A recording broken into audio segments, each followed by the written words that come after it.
In the winter of 1959, 9 experienced hikers ventured into the northern Ural Mountains. They never returned. Their deaths became one of the most enduring mysteries of the 20th century. For decades, the case was defined by a lack of physical evidence for natural disasters, fueling wild theories ranging from military testing to the paranormal. But science is finally providing answers. The group, led by 23-year-old Igor Dyatlov, consisted of 8 men and 2 women. Most were students or graduates of the Ural Polytechnic Institute, and all were Grade 2 hikers. They were aiming for Grade 3 certification, the highest level of proficiency in the USSR. They were not novices. They were highly skilled and well prepared for the harsh conditions. On January 28th, Yuri Yudin turned back due to joint pain, becoming the sole survivor. The remaining 9 continued, pitching their final tent on February 1st on the slope of Dead Mountain. When a search party finally located the camp on February 26th, they found a baffling scene. The tent was cut open from the inside, its contents still neatly arranged. Footprints made by people in socks or barefoot led nearly a mile down the slope. Most of their gear, including boots and warm coats, remained inside the tent. Near a cedar tree, searchers found the first 2 bodies, dressed only in underwear. 3 others were found between the tree and the tent, seemingly trying to return. It wasn't until May that the final 4 victims were found, buried under 13 feet of snow in a nearby ravine.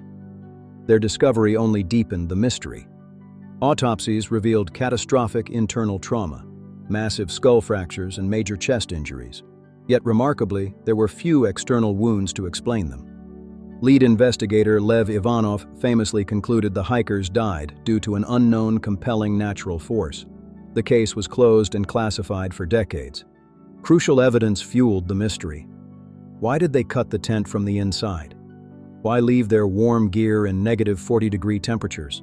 The discovery of trace radioactivity on some clothing and reports of orange spheres in the sky led many to believe in secret military tests or extraterrestrial events.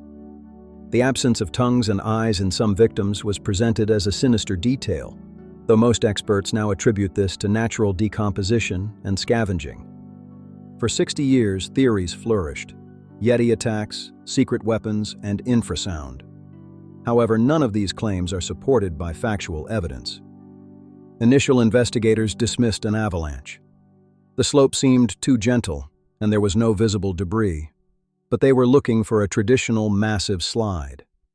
In 2021, a peer-reviewed scientific model by Johann Gaume and Alexander Puzrin provided a breakthrough. They proposed a rare, delayed slab avalanche.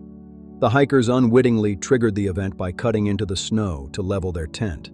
This created a weak layer beneath a thick, wind-packed slab. Katabatic winds transported more snow onto the slope throughout the night, increasing the load until the stress reached a breaking point hours after they settled in. Using 3D simulations, the researchers proved that a heavy, dense slab of snow would act like a blunt hammer, crushing the hikers as they slept on their hard ski base. This model explains the severe internal fractures without external bruising, matching the 1959 autopsy findings perfectly. It was a localized, high-impact event. Why were there no traces? A small slab slide would have been quickly filled in by subsequent snowfall and high winds. By the time rescuers arrived, the evidence was buried.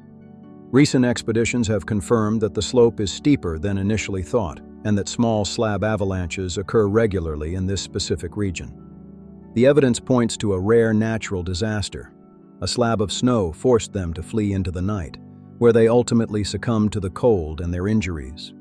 While some details remain unresolved, the modern model reconciles the forensic evidence with the physics of the mountain. It replaces mystery with scientific plausibility. Ultimately, the Dyatlov Pass incident is a human tragedy. 9 lives lost to the unforgiving elements of the Ural Mountains. Their memory remains. Science has provided the how, even if the why of their final decisions in that dark, freezing night can never be fully known. Some uncertainty is inevitable. The Dyatlov Pass incident reminds us of the power of nature and the importance of evidence-led inquiry in the face of the unknown. Thank you for watching. Subscribe to Naboth Official for more factual mysteries. dedicated to the memory of the Dyatlov group. Explore the truth, follow the evidence,